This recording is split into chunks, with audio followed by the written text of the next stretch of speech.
তো গাইস মই একটা বাসে পার হয়ে আছি, এই যে রাম রাম রাম রাম রাম রাম রাম রাম রাম রাম। এইবার তো পার হবই।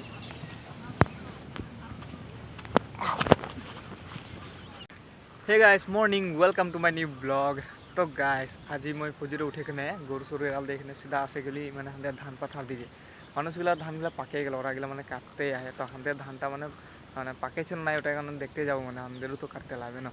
তো আমি এখন তো যাই কিনে দেখা আছি হাতে ধানটা পাকলো কি নাই পাকলো। তো গাইস এইটা হয়ে গেল আমাদের ধান পাথাটা। তো দেখা পাচ্ছি অলপ পাকতে লেগেছে, মানে রোদই নাই পাচ্ছি, এটা কারণে মানে নাই পাকেছে। রোদটা দিলে পুরো পাকে যাবে।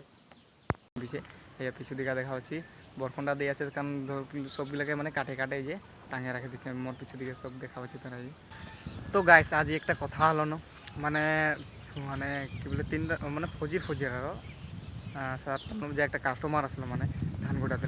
তো আমি মানে ধান গোটাতে লাগিয়ে গেলি, তাই সে ধানটা মানে কোটাছি যে এতনা চাউলটা মানে ভাঙছে, আমি বুঝা না বুঝি কি হয়েছে। আমার হচ্ছে মেলটা কোনো প্রবলেম হয়ে যায়নি, তাই আমি খুলতে লাগিয়ে গেলি। খুলে এখানে বনায় বনায় বনায় 4 से 5 ঘন্টা লাগে গেলো, তারপর বোনাতে নাই পারছি। তার পিছিয়ে আরও একটা কাস্টমার আসলো, তাই ও বলছে আমার চাউলটা বলে ভাঙলেও ভাঙবে, আমাকে কুটাই দে। তাই প্রথম যে আসলে ওয়ার ধানটা আমি রাখে দিলি, আর মানে নেক্সট মানুষটার কুটাতে লাগিয়ে গেলি। তো কুটালি ওয়ার ধানটা যে একদম গোটা গোটা আছে। তার পিছিয়ে আমি বুঝে নাই বলি ইয়ারটা ভাঙছে ওয়ারটা কীরকম গোটা লাগে। তার পিছিয়ে আমরা ওই চাউলটাকে অলপ চেক করে দেখলি, চেবাই চুবাই দেখলি, তো গম পাচ্ছি চাউলটা বহু মানে ধানটা বহুত জোর শুকাই যাইছে, এটার কারণে ভাঙে যাচ্ছে। এনে এনে আমি 4-5 ঘন্টা টাইমটা ওয়েস্ট করা হয়ে গেল আমার।